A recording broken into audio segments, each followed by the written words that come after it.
家里没水了，过来搞水啊！这坑里发了洪水，然后把这个冲刷了，这管都冲掉了。这个第一个水源这里掉了，从这里冲开了。这坑里今年发了水。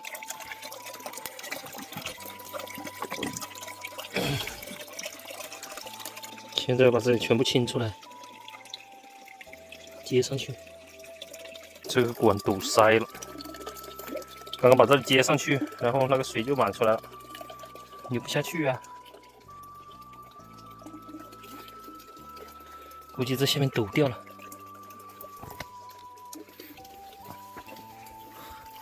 又一罐子去不啦？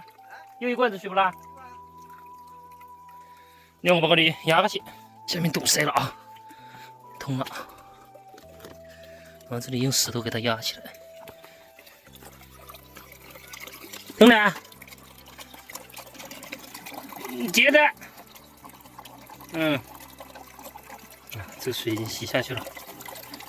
现在这个封住了啊，其实这个水还不是很大，供应这个管子供应不了。这个天的话，雨季的时候应该是有水的，因为老是下雨，这里就是有时就是发水，可能这里冲掉了，堵起来了，所以才会没水。今年的话，这个水的话应该是不愁吃的。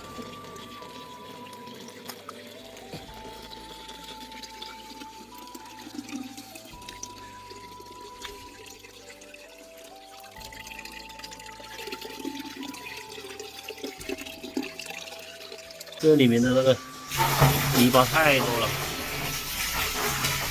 清洗一下。现在还是要到这个河边来放一下。刚才那里洗了个蓄水池，放空了，里面有空气了。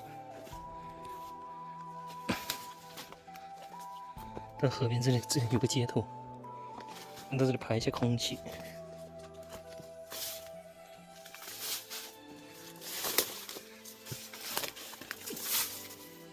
这里有个接头，爹看看来不了吗？姐，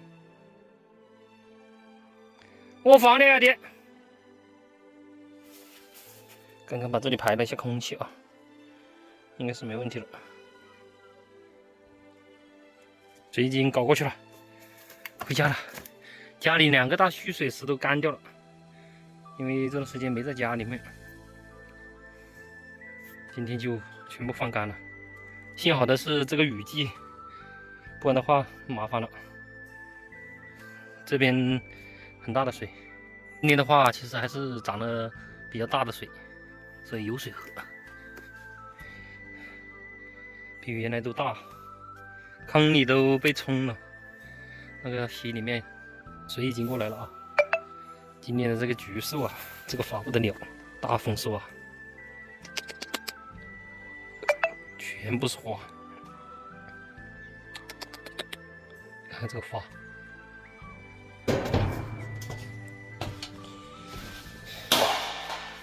这里还没有。